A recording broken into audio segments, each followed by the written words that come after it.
আমার ঈশ্বর বাঁচাবেন চ্যানেলের প্রিয়জনেরা, আমি আজকে আপনাদের বলবো যে ঘরের সিংহাসনের ঠাকুর দেবতার মূর্তিগুলো ঠিক বা ফটো ঠিক কোনটা কোন দিকে কিভাবে রাখলে আমাদের হয়তো অনেক সময় অনেক কাজ অসফল হয়, উন্নতি আটকে থাকে, বিভিন্ন ধরনের প্রবলেম দেখা দেয়। সেক্ষেত্রে ঠিক কিভাবে রাখলে আমরা হঠাৎ করে এই সেট আপটা করলাম, তারপরে অতটা খেয়াল হলো না বা খেয়াল করবেন, বেশ একটা উন্নতি এসে গেল। তো এটা কিভাবে সম্ভব, কি করলে করলে হয়? তা এই ঘরের মধ্যেই লুকিয়ে আছে, এটাকে বাস্তু হিসেবে নেবেন না, এটা কিন্তু ঈশ্বরীয় কথা। যেমন ধরুন, আপনার কাছে আছে ভগবান শ্রী রামচন্দ্র আছেন ফটোতে, লক্ষণ, সীতা দেবী এবং হনুমানজি। এদেরকে একত্র এক জায়গায় রাখবেন, ফটো হোক মূর্তি হোক যাই হোক, একত্র এক জায়গায় রাখবেন। সেখানে সিংহাসনে যদি ফটো থাকে এমন ভাবে রাখবেন একত্র এক জায়গা।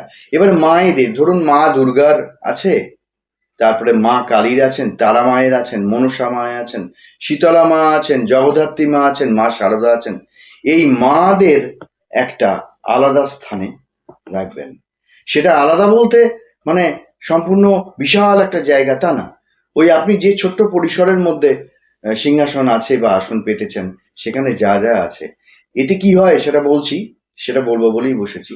একসঙ্গে রাখলেন, এবার দেখা গেল আপনি ফটোতে ফটোতে আছে হয়তো শ্রীকৃষ্ণ, শ্রী রাধিকা, এবং শ্রীকৃষ্ণ শ্রী রাধিকার পরে গোপালের যদি ফটো থাকে একসঙ্গে রাখবেন, এবং এখানে হনুমানজি রাখবেন। কারণ যে হনুমানজি ছিলেন ত্রেতা যুগে রামচন্দ্রের সঙ্গে, সেই রামচন্দ্র কিন্তু আবার আসবেন বলেছিলেন দাপরে, এবং তিনি এসেছিলেন ভগবান শ্রীকৃষ্ণ রূপে, এবং শ্রী রামচন্দ্রের থেকেও প্রচুর পাওয়ার নিয়ে তিনি এসেছিলেন, এবং বহুবিধ বহুবিধ কাজ করে গেছেন। তিনি অধর্মের বিনাশ করেছেন শ্রীকৃষ্ণ, এবং ধর্ম সংস্থাপন করেছেন। তাই হনুমানজি কিন্তু শ্রীকৃষ্ণের কুরুক্ষেত্রের যুদ্ধের সময় ছিলেন। তা এদেরকে হনুমানজি কিন্তু রামচন্দ্রের সঙ্গে যেমন রাখছেন, এখানেও রাখতে হবে।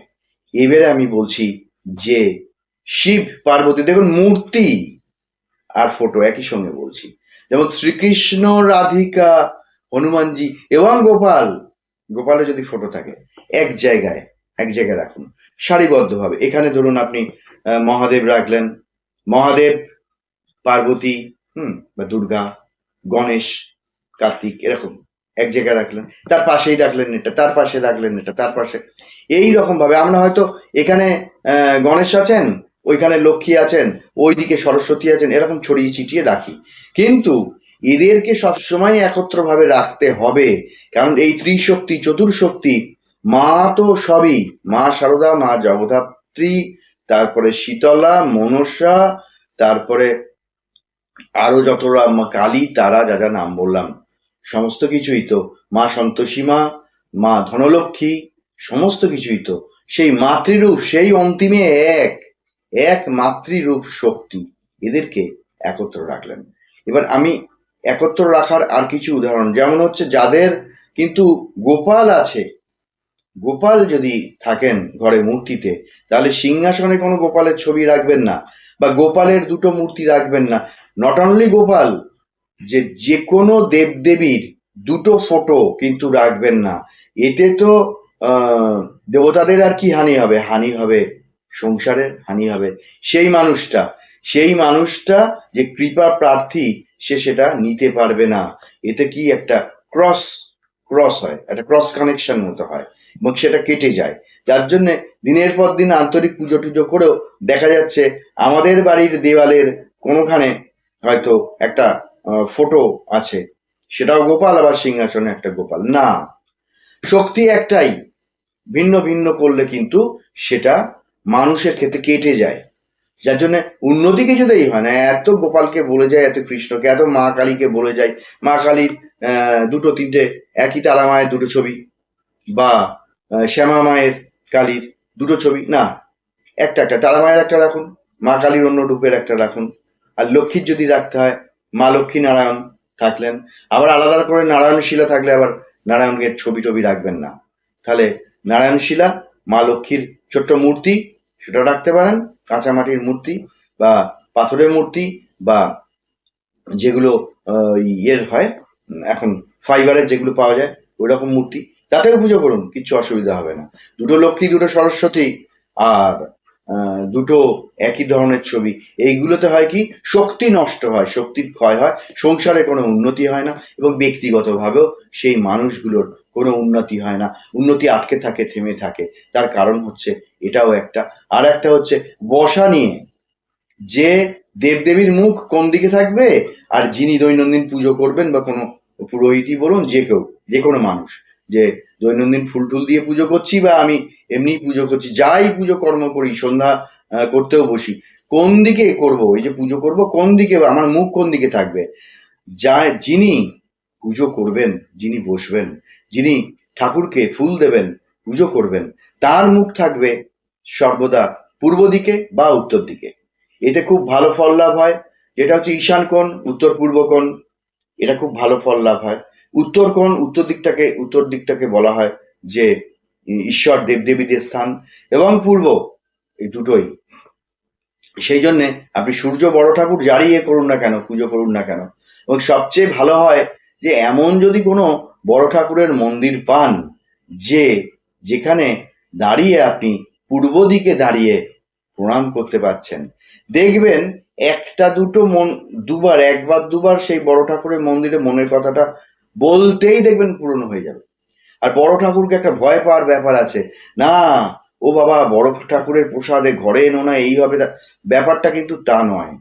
বড় ঠাকুর এতই শুদ্ধ, শনি দেবতা, বড় বাবা আদরের নাম, বড় বাবা এতই শুদ্ধ, এতই অপাববিদ্ধ, এবং উনি এতই স্নিগ্ধ, অপাববিদ্ধতা ওনার মধ্যে, কোনো নিষ্পাপ ভাব, নিষ্পাপ ধারণা হয় মানুষের তার সামনে দাঁড়ালে একটা আলাদা কিছু পাওয়া যায়।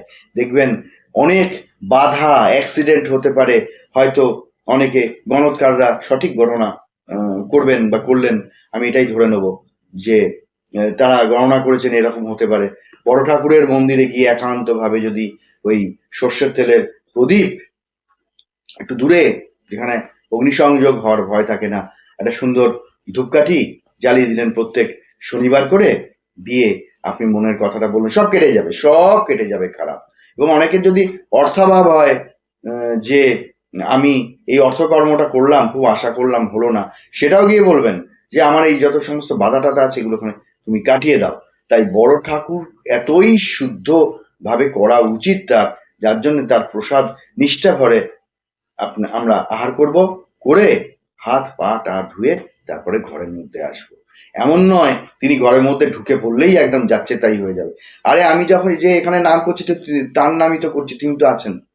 ঈশ্বরের নাম করলে তিনি সেই রূপ সূক্ষ্ম রূপে আবির্ভূত হন। সূক্ষ্ম রূপ কেন আমরা দেখতে পাই না বলে, আসলে তিনি দেহ ধারণ করেই এসছেন, আমাদের সেই চোখ নেই, তিনি আছেন তো, বিচরণ করছেন তো, তিনি সর্বত্রই তাই। আজকে হা কৃষ্ণ করে আমি যদি বলি হে কৃষ্ণ করুণা সিন্ধু দীনবন্ধু, তুমি কেন দেখা যাও না, তিনি হয়তো এসে দেখা দিচ্ছেন, অনেক রকম করছেন, সেই চোখ এখনো তৈরি হয়নি আমাদের, আমরা হয়তো দেখতে পাচ্ছি না। আভাস পাই, বেশ বুঝতে পারি এটা তার, মনে মনে বললাম এটা চাই, এটা করতে হবে, দেখা গেল একদিন না দুদিন পরে ঠিক সেই কাজটা হয়ে গেল, কে যেন খেললো, কে যেন করলো, দেখো আমার এই বিপদ, এটা কিন্তু করতেই হবে, আন্তরিকভাবে বলবেন, যে কোনো দেব দেবীকে হবেই। তবে মহাদেবকে একটুখানি জোর টোর খাটিয়ে বলতে হয়, একটুখানি কাঁসর ঘন্টা পিটিয়ে বলতে হয়, ধ্যানস্থ থাকেন, এই ভাব মহাদেবের। আর সমস্ত মায়ের রূপই, যে সরস্বতী লক্ষ্মী এটা ওটা, এগুলোকে একটা স্থানে রাখার চেষ্টা করবেন। আর দুটো ফটো কখনো রাখবেন না, হানি হবে। আর দেবদেবীদের মুখ স্বাভাবিকভাবে আমরা যদি পূর্ব দিকে বসি, তার মুখ তো, দেবদেবীদের মুখ আমাদের দিকে থাকবে, তারা তাহলে পূর্ব দিকে পেছন করে বসবেন, তাদের এই পিছন হোক সামনে হোক কোনো কিছু যায় আসে না। আর যা পূর্ব উত্তরে বসার কোনো স্কোপই হচ্ছে না, তিনি তাহলে তখন দক্ষিণ পশ্চিম, তখন আর কোনো বাজ বিচার করবেন না, কারণ তখন মনটাকে সম্বল করে করতে হবে যে আমি যেদিকেই বসি না কেন সেদিকেই তো তিনি, আমার চারিদিকেই তো তিনি। আমি তো ঈশ্বরময় ব্রহ্ম বস্তুর মধ্যেই তো জন্মেছি এবং সেখানেই তো বিচরণ করছি। শ্বাস নিচ্ছি, কথা বলছি, আপনারা শুনছেন, শুনতে শুনতে কখনো একাগ্র হচ্ছেন, কখনো বিচলিত হচ্ছেন, কখনো লাফিয়ে লাফিয়ে চলে যাচ্ছেন। এই যে বিভিন্ন ভাব, যাই আপনি করেন না কেন, রান্না করছেন, অফিসে যাচ্ছেন, কাজকর্ম করছেন, খেলছেন, আনন্দ করছেন, বেড়াতে যাচ্ছেন, সবই কিন্তু তার মধ্যেই আমরা রয়েছি, তার মধ্যেই রয়েছি। তিনি অন্তরে, তিনি বাইরে।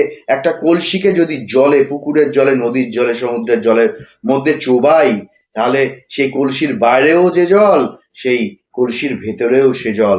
তাহলে কলসিটা কি? আমি, আমার দেহ। আমার ভেতরেও ঈশ্বর আছেন, আমার বাইরেও মহাসমুদ্র ঈশ্বর রয়েছেন বিশ্ব চরাচর জুড়ে। তা সেটাও কিন্তু ঈশ্বর। তা আমরা ঈশ্বরকে কোনো দেবালয়ে গিয়ে খুঁজতে যাই, আমরা অমুক মন্দিরে খুঁজতে যাই, আমরা আমাদের ঘরের কোণে খুঁজতে চাই না। একদম শুদ্ধ, শুদ্ধ, অতি শুদ্ধ, অতি কোমল, যার কোনো বর্ণনা হয় না। শ্রীকৃষ্ণের পা যদি আমরা অতি কোমল, ঈশ্বর দেবদেবী মা কালী মহাদেবের পা যদি আমরা অতি কোমল সুতো দিয়ে বাঁধি, যদি বাঁধি, তাহলে তার লাগতে পারে। কারণ ঈশ্বরের দেহ এতটাই নরম, এতটাই শুদ্ধ এবং এতটাই কুসুমের চেয়েও নরম। এই ফিলিংসটা আমাদের রাখতে হবে, সেই জিনিসকে ধরা।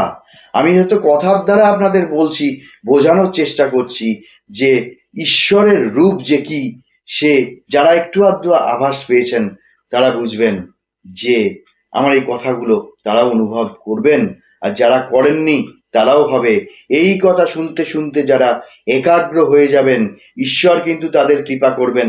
দেখবেন শুনতে শুনতে কেমন যেন একটা চোখের কোণ চিকচিক করে আসে, চোখটা ঝাপসা হয়ে আছে, মনে হয় যেন আমার একটু চোখে জল আসছে, ইস লজ্জা। আর কয়েকজন দেখছে, না না, ওটাই কিন্তু তার কৃপা। তার কৃপা ছাড়া কেউ কাঁদতে পারে না, হাসতে পারে না। তার কৃপা ছাড়া কেউ আনন্দ করতে পারে না। তার কৃপা ছাড়া জীবনে কেউ প্রতিষ্ঠিত হতে পারে না। যতই বলি আমি আমি, আসলে ওই যে বললাম আমি কলসি, ওইটুকুই আমার। আমাকে গড়েছেন তিনিও ঈশ্বর, ওই কলসি রূপে আমাকে যে গড়েছেন, হ্যাঁ, আমার এই দেহ, এবং আমার অন্তরেও তিনি, বাইরেও তিনি। বৃথা আমি আমি করে কোনো লাভ নেই। আজকে যে আমি আপনাদের সঙ্গে কথা বলছি, এই শক্তি যদি তিনি তুলে নেন, না দেন, তাহলে কিন্তু আমি বোবা হয়ে বসে থাকবো আপনাদের সামনে। সেই জন্যে বলছি যে আচার বিচার নিষ্ঠাটা এতই করতে হয়। আপনি যে জলটা নিয়ে পা ধুচ্ছেন, মুখ ধুচ্ছেন, সেটারও অপচয় একদম নয়, কারণ ওটাও ব্রহ্মবস্তু। আহার যেটুকু করব সেটুকু কম করে নেবো, ফেলে দিলাম। হ্যাঁ, যদি আপনি ফেলে দেন তাহলে ডাস্টবিনে নয়, আপনার উঠোনের এক পাশে একটা পাত্রের মধ্যে ওই ভাত, রুটি, আহার্য বস্তু যেগুলো পারেননি ওইগুলো রাখুন। কারণ প্রথমে এসে পাখি, পক্ষী, কাক এরা খাবে, তারপরে যা পড়ে থাকবে, তারপরে বড় বড় পিঁপড়েরা এসে খাবে, তারপরে ক্ষুদ্র ক্ষুদ্র পিঁপড়েরা একটু একটু করে মুখে করে নিয়ে যাবে। ওই সবই তো ঈশ্বর। ক্ষুদ্র পিঁপড়ে, কাক, পাখি, পায়রা এবং আমরা মানুষ, এই কুকুর, বেড়াল, সবই তো ঈশ্বর। তারাও আসছে, খেয়ে যাচ্ছে। তা আমি কেন? অন্ন, ওটাও তো ব্রহ্মবস্তু, তিনি দিয়েছেন। তিনি যদি আজকে না দেন, আমার ক্ষমতা আছে, আমি আহার মুখে তুলবো, সেই ক্ষমতাই চলে যাবে, আমার জুটবেই না অন্ন। সেই জন্যে আমরা ওটাকে ডাস্টবিনে না দিয়ে আমার বাড়ির ছাদে একটা বাটি করে রেখে এলাম, একটু জল রেখে এলাম, কত ধরনের পাখি পক্ষী এসে খাবে। নিচের উঠোনে দিলাম, কত পশু পাখি এসে খাবে। এইটা সবই ব্রহ্মবস্তু মনে করে আমাদের এটা করতে হবে। ঈশ্বর সেবা করব কিন্তু নিষ্ঠা ভরে। যেদিন সময় পাবো না সেদিন করব না, দায় সারা কি, খুব কম সময়, না না না, শোনো শোনো শোনো, এই দিলাম, ফুল দিলাম, আজকে কিন্তু আচার বিচার করতে পারবো না, তোমাদের স্নান করাতে পারবো না। Very good, very good, very good. এটাই চান ঈশ্বর, এটাই চান যে তার ভক্তিটা আছে কিনা, সে আমাকে দিচ্ছে কিনা।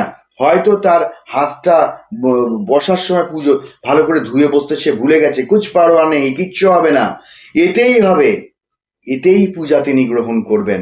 এই পূজা হচ্ছে শ্রেষ্ঠ পূজা। আর একটা হচ্ছে চলতে চলতে, ভাবতে ভাবতে যদি কোনোদিন পুজো করতে পারলেন না, বা আপনি কোনোদিনই পুজো আচ্ছা করেন না, বাড়ির অন্য লোক করে, তো এটা ভেবে নিতে তো অসুবিধা নেই। বাসে যাচ্ছি, আরাম করে বসে আছি, এয়ার ক্যাবে যাচ্ছি, আরাম করে বসে আছি, ট্রেনে যাচ্ছি, আরাম করে এক পাশে বসে আছি, তবেই তো ভাবনাটা আসবে। চোখটা একটুখানি বুঝে অমুক লোক অমুক লোক অমুক লোক, এই ঘুমোলে নাকি? না, ঘুমোনো না। আমার একটা খেলা হয়েছে মনে মনে, ভাবলাম এটাই, যে আমি ফুল তুলে আনছি গাছ থেকে, বাজার থেকে ফুল তুলে আনছি, কিনে আনছি, এনে আমি একটা ভালো বসন পরে আমি ঠাকুরের সামনে বসেছি, আমি পুজো করছি, ব্যাস, ওটাই জপ ধ্যান, ওটাই সবকিছু, ওটাই পূজা। মানস পূজার চেয়ে শ্রেষ্ঠ পূজা আর কিছু নেই।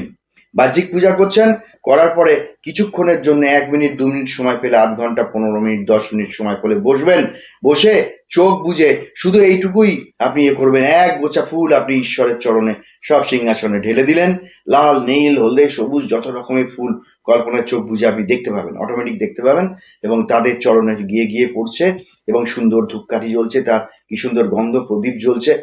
আপনি যেতে যেতে কল্পনা করুন, বা কাজের ফাঁকে যখন সময় অবসর থাকবে, বাড়িতে যখন সময় অবসর থাকবে, রাত্রিবেলা শুয়েও করতে পারেন, আপনি কল্পনায় করুন, দেখুন, ওইটাই তো পূজা হয়ে যাবে। ওর চেয়ে শ্রেষ্ঠ পূজা এটাকে বলে মানুষ পূজা।